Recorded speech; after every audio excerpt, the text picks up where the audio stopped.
Avatar bringing you some more Digimon trading card game content. So today we got some news on the pretty much that little itty bitty icon that started showing up and everybody doesn't know what the heck it is. Well, we got some news on it. What could this mean? What can this pretty much stand for in the future of how this card game's gonna go? I mean, there's two paths this can go with, and we'll have to see what happens. So let's dive right into explain. So, Japanese finally announced that this little symbol here is block icon, basically just enumerating every year this should be going up one. So this for the year one, it'll go up, and then year two, pretty much on their second anniversary, boom, you'll get an O2 for the 5 sets they do, and then O3 for the next sets. Like, it's going to constantly climb up and go up when needed. There's not really much we can do about that. And again, there's some things you can say about it, like what could this really mean for the future of this card game? This card game could end up going into a rotational format, or it could just be that what they're trying to say is it's a new block icon that has been added to the cards, will be released and or distributed at events after April 1, 2021. There are no plans to operate it in the near future, but we hope to be able to hold various regulated competitions that utilize this in the future. So, again, this is not jumping right into conclusion. Yes, we're getting a block or rotation format. No, we're not. It's not confirmed. It's not saying, oh yeah, that's what we're getting, boys and girls. No. This is just a starting point where you guys kind of see that they're going to make either tournaments where it's only this set, this set, this set, this set could be what they do in the future, or they could do definitely a rotation, which isn't bad because this game, to be honest with you, might need that rotation eventually, because of the fact of the matter is there's decks that just can't keep in check by just banning 1 to 2 cards at a time. Again, like, you keep printing more powerful cards, the power creep goes up this high, and all the lower decks sometimes don't get enough support to go up this high.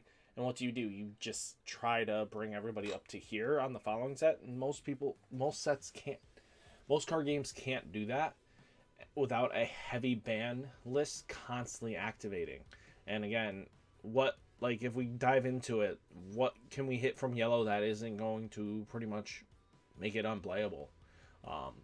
You could hit tamers like TK and stuff like that and remove it, or you can just rotate the stuff out and then have a new set every year or two, every 2 years. Like, okay, like when O2 comes in, set 5 through 1 drop off the face of the earth, and that would make it so that the decks play a little bit fairer and everything like that, because now anniversary 1 and anniversary 2 will continue to climb. And then when we hit anniversary 3, anniversary 1 falls off, and it just constantly keeps going. But again, like, it's going to have repercussions in the market. Again, if you're going to make it rotating format, you know what happens in the secondary market. Old cards just keep climbing. They don't dissipate in value. Again, so you would have to make sure you get your cards early. But again, as you know, it's hard enough as is. But again, unless you're going to keep reprinting the first couple sets, they'll either have to power creep the daylights out of the first couple sets, and that's going to break your game faster than Yu-Gi-Oh does, because again, once you do that, especially with how fast this game is already, you can't speed it up any faster.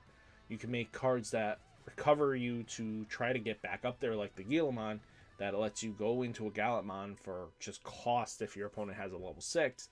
That's a great fundamental mechanic, but the problem is, where do you go from there? Like, again, now you're speeding up. Now this is a 3 cost. Boom, now you can evolve into Omnimon. Again, you're only promoting toxic gameplay sometimes when you don't limit and control stuff. Again, a good way of controlling this is actually a rotational format. And again, I think personally rotation is the healthiest way to go about it, because of the fact of the matter is you can limit card pools a little bit quicker and not deal with issues that you're going to be running into later on. Again, but that's just a personal opinion. that, again, I do believe that rotation will be a healthier way of going about things. Um, but who knows? Like, I know in the comments down below, you guys will be probably saying, rotation's bad, rotation's bad. It's like, okay, well, I get it. There's always negative repercussions on game states if you don't do rotation, though.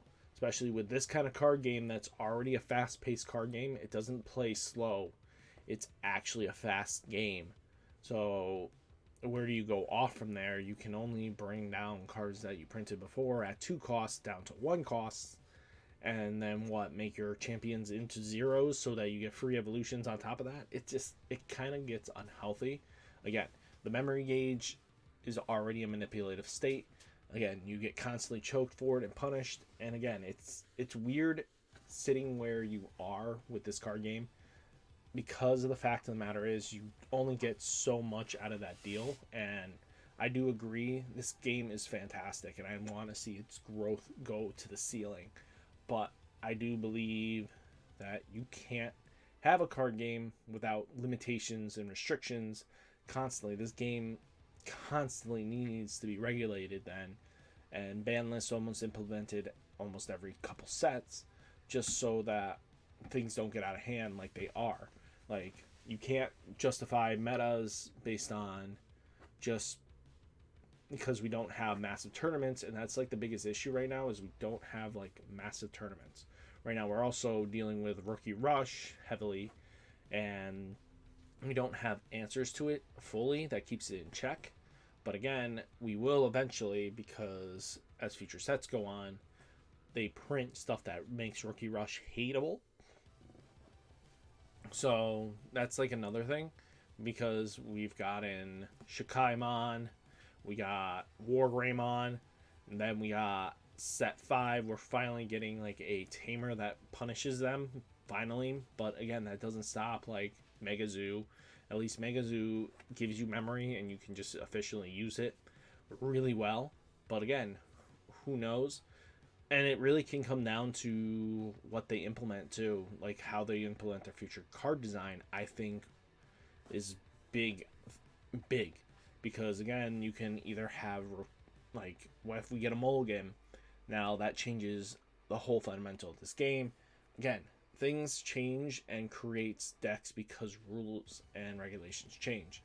And again, creativity wise, it is hard enough to get product, and being able to create decks newly for everybody almost every couple sets is just going to help. I don't know. Like, what do you think, guys, down below? Let me know what you guys fully think this kind of will lead to. You think this will lead to a rotation, or will this lead to a healthy, just a fun little whimsical thing that comes in every year and we just get this little upgrade of a ticking clock symbol? So, let's see what you think, and I'll catch you in the next one. Peace!